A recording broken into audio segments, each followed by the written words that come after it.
Depuis 7 ans, les raids du groupe de l'Ouest sur ses voisins du centre n'ont pas cessé. On décompte près de 24 attaques, faisant 7 morts adultes et 17 chez les petits. Le groupe du centre n'a pas riposté pour le moment. Il faut dire que les deux clans étaient autrefois unis. Il s'agit d'une véritable guerre fratricide. Cette histoire aux allures de série, c'est celle d'un groupe de chimpanzés vivant dans le parc national de Kibale en Ouganda.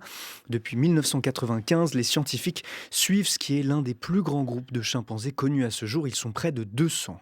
Les chimpanzés vivent selon un mode dit de fission-fusion, c'est-à-dire que le groupe ne reste pas ensemble en permanence. De petits sous-groupes se forment et se recomposent au cours de la journée. Pourtant, ici, la cohésion s'est rompue. Sabrina Krief est vétérinaire, primatologue et professeur au Muséum national d'histoire naturelle. Dans les premières années des observations qui ont été conduites, en fait, il y a eu une phase où la communauté était grande, c'est numériquement agrandie, où on pouvait voir en fait des espèces de sous-groupes qui se formaient et où les chercheurs ont pu observer que dans ces sous-groupes, il y avait déjà des clusters qui se formaient, c'est-à-dire soit des paires, soit des trios de chimpanzés mâles qui étaient plus souvent ensemble. Et puis, il y a eu au mois de juin 2015 un événement tout particulier où en fait deux groupes se sont retrouvés au même endroit et en principe, quand des sous-groupes se retrouvent comme ça chez les chimpanzés, ça crée beaucoup d'excitation et beaucoup de joie à se retrouver avec des embrassades, avec des partages souvent de nourriture dans les arbres, etc. Et là, au contraire, un des groupes, donc celui de l'Ouest, a été chassé par le groupe central qui a poursuivi et ce groupe de l'Ouest est parti en courant.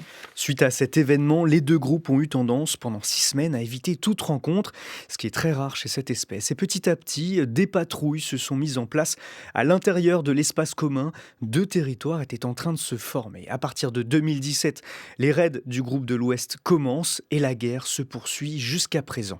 C'est la toute première fois qu'on observe un conflit fratricide d'une telle ampleur chez une espèce animale autre que l'humain. Bon, est-ce que les chercheurs expliquent ce qui a déclenché cette situation? Oui, dans leur papier publié dans Science, les chercheurs racontent l'historique des relations et des jeux de pouvoir dans ce groupe de chimpanzés.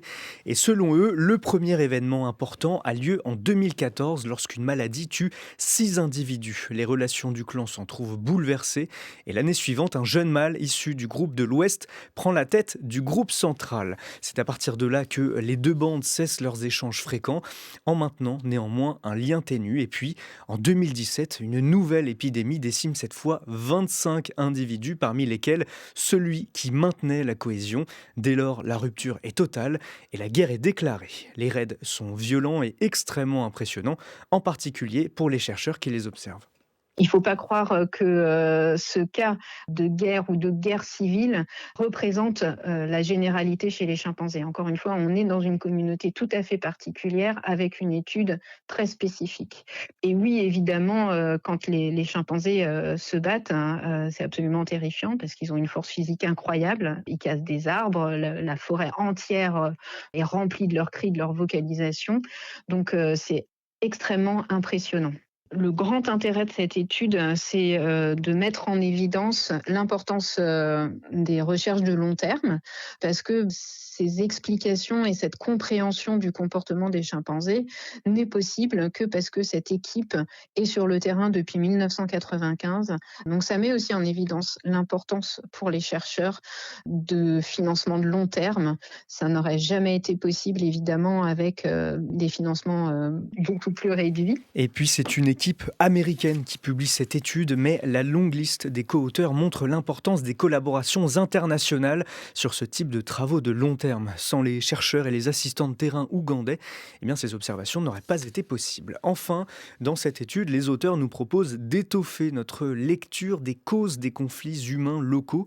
En s'émancipant de marqueurs culturels comme la religion ou la politique, l'étude des grands singes pourrait bien montrer l'importance des maladies ou des relations interpersonnelles dans l'émergence de la violence. Et puis, on attend peut-être une autre étude sur les relations familiales entre les principaux acteurs de ce conflit, de quoi étoffer notre scénario de la série sur la guerre des chimpanzés. Merci beaucoup, Alexandre.